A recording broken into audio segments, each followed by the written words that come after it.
झूरी के पास दो बैल थे, हीरा और मोती। दिखने में सुंदर, काम में चौकस, डील में ऊंचे। बहुत दिनों साथ रहते रहते दोनों में भाईचारा हो गया था। दोनों आमने सामने या आसपास बैठे हुए एक दूसरे से मुख भाषा में विचार विनिमय किया करते थे। एक दूसरे के मन की बात को कैसे समझा जाता है, हम कह नहीं सकते। अवश्य ही उनमें कोई ऐसी गुप्त शक्ति थी जिससे जीवों में श्रेष्ठता का दावा करने वाला मनुष्य वंचित है। दोनों एक दूसरे को चाटकर सूंघकर अपना प्रेम प्रकट करते। कभी कभी दोनों सींग भी मिला लिया करते थे, विग्रह के नाते से नहीं, केवल विनोद के भाव से, आत्मीयता के भाव से। जैसे दोनों में घनिष्ठता होते ही थौल थप्पा होने लगता है। इसके बिना दोस्ती कुछ फुसफुसी, कुछ हल्की सी रहती है, फिर ज़्यादा विश्वास नहीं किया जा सकता।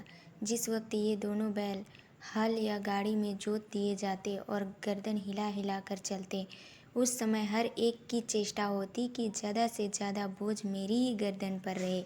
दिन भर एक बाद दोपहर या संध्या को दोनों खुलते तो एक दूसरे को चाट चूट कर अपनी थकान मिटा लिया करते। नाद में खाली भूसा पड़ जाने के बाद दोनों साथ उठते, साथ नंद में मुंह डालते और साथ ही बैठते थे। एक मुंह हटा लेता तो दूसरा भी हटा लेता था। संयोग की बात है, झूरी ने एक बार गोई को ससुराल भेज दिया। बैलों को क्या मालूम वे कहाँ भेजे जा रहे हैं। समझे मालिक ने हमें बेच दिया। अपना यो बेचा जाना उन्हें अच्छा लगा या बुरा कौन जाने, पर झूरी के साले गया को घर तक गोई ले जाने में दांतों पसीना आ गया। पीछे से हाँकता तो दोनों बाएं दाएं भागते, पगहिया पकड़कर आगे से खींचता तो दोनों पीछे की ओर जोर लगाते, मारता तो दोनों सींग नीचे करके हुकारते। अगर ईश्वर ने इन्हीं वाणी दी होती तो झूरी से पूछते, तुम हम गरीबों को क्यों निकाल रहे हो?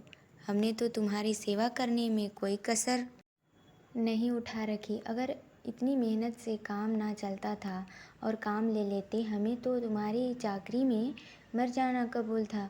हमने कभी दाने चारे की शिकायत नहीं की। तुमने जो कुछ खिलाया वह सिर झुकाकर खा लिया। फिर तुमने हमें इस जालिम के हाथ क्यों बेच दिया? संध्या समय दोनों बैल अपने नए स्थान पर पहुँचे। दिन भर के भूखे थे, लेकिन जब नाद में लगाए गए तो एक ने भी उसमें मुंह नहीं डाला। दिल भारी हो रहा था। जिसे उन्होंने अपना घर समझ रखा था वह आज उनसे छूट गया। या नया घर, नया गांव, नए आदमी उन्हें बेगाने से लगते थे। दोनों ने अपनी मुख भाषा में सलाह की, एक दूसरे को कनखियों से देखा और लेट गए। जब गांव में सोता पड़ गया तो दोनों ने जोर मारकर पग्घा तोड़ा डाला और गांव की तरफ चले।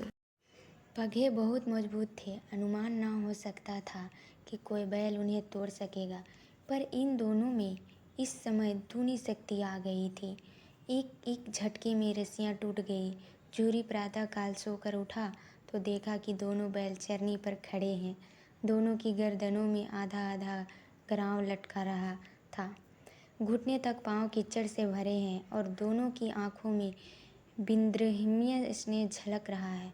झूरी बैलों को देखकर स्नेह से गदगद हो गया, दौड़कर उन्हें गले लगा लिया। स्टोरी वीडियो को पूरा देखने के लिए वीडियो को लाइक, शेयर और सब्सक्राइब कर दीजिए। अगला वीडियो भाग 2 रहेगा।